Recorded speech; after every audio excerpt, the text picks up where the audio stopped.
টমেটোর খাটাইটা চুলায় বসিয়ে দিয়ে আমি ঘরগুলো গুছিয়ে নিয়ে আস্তে আস্তে দেখি এটা হয়ে গিয়েছে। এখানে আমি ধনেপাতার কাঁচামরিচ দিয়ে দিলাম। এখন রসুন পেঁয়াজ দিয়ে এটা একটু বাগার দিয়ে নিচ্ছি। পেঁয়াজটা ভাজা হয়ে গেছে, এখন এটাকে আমি সুন্দর মতো বাগার দিয়ে নিচ্ছি।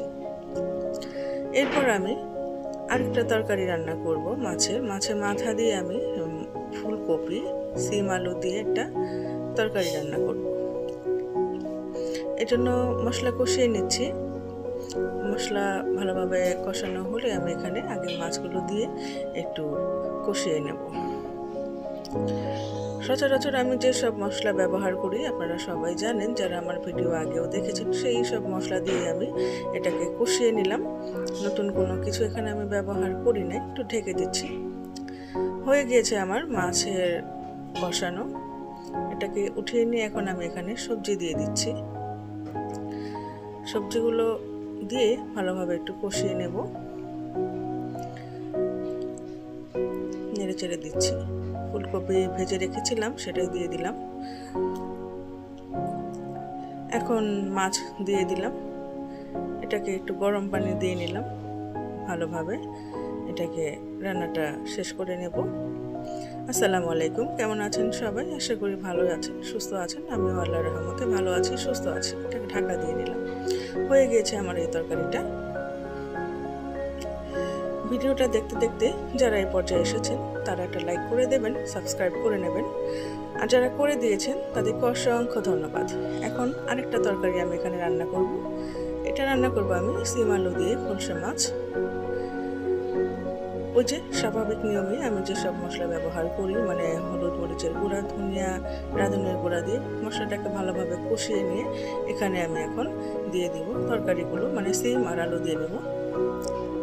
গরম পানি দিয়ে নিলাম, ভালোভাবে কষিয়ে নিচ্ছি।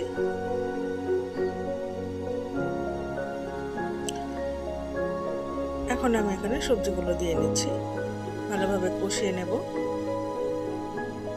একটু গরম পানি দিয়ে নিলাম, ঢাকা দিয়ে দিচ্ছি। সেদ্ধ হয়ে যাবে।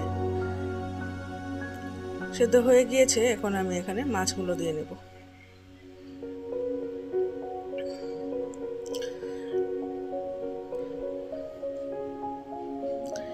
এটা খলসে মাছ, বড় বড় ছিল তাই আমি মাঝখান দিয়ে 2 টুকরো করে নিয়েছি। এত বড় মাছ আমার বাসায় কেউ খেতে পারে না। মাছ খুব একটা আমার বাসায় সবাই পছন্দ করে না, অল্প অল্পই মাছ খাই আমরা। এর জন্য বড় মাছগুলো আমরা টুকরা করে নিয়েছি। ডালের বড়ি ভেজে নিয়েছি, সেটাও দিয়ে দিলাম। কাঁচামরিচ দিয়ে নিলাম। এই তরকারিটাও আমার রেডি হয়ে গেছে। আমি খুব সিম্পলভাবে আমার হাতের কাছে থাকা উপকরণ দিয়ে দুপুরের খাবারগুলো সাজিয়ে নিই। আপনারা ভালোভাবে আমার ভিডিওগুলো খেয়াল করলে দেখবেন যে খুব অল্প কিছু দিয়েই আমি কয়েক পদ রান্না করে ফেলি। সেটাই আপনাদেরকে আমি দেখানোর চেষ্টা করি যে হাতের কাছে থাকা খুব অল্প স্বল্প কিছু দিয়ে কয়েক পদ কীভাবে রান্না করে ডাইনিং টেবিল সাজানো যায়, সেটাই কিন্তু আমি দেখাই। সিম আর আলু দিয়ে আমি ভাজি করে নিলাম। দেখুন, আমার মেইন উপকরণ ছিল সিম আর আলু। সেটা দিয়ে আমি আজকে 3টা তরকারি, মানে 2টো তরকারি আর একটা ভাজি করে নিয়েছি। সামান্য একটু ফুলকপিও ভেজে রেখে দিয়ে দিচ্ছি। এটা দিয়ে একটা সুন্দর একটা ভাজি হবে। এই ভাজিটা কিন্তু আমি শীতকালে প্রায় খাই। নাড়াচাড়া দিয়ে আমি ভাজিগুলো করে নিচ্ছি। ভিডিওটির সাথে থাকার জন্য আপনাদেরকে অসংখ্য ধন্যবাদ। শেষ পর্যন্ত আমার ভিডিওটি যারা দেখেছেন তাদেরকে অসংখ্য ধন্যবাদ দিচ্ছি। আজকে এই পর্যন্তই পরিবেশন করে আর দেখাচ্ছি না। খোদা হাফেজ।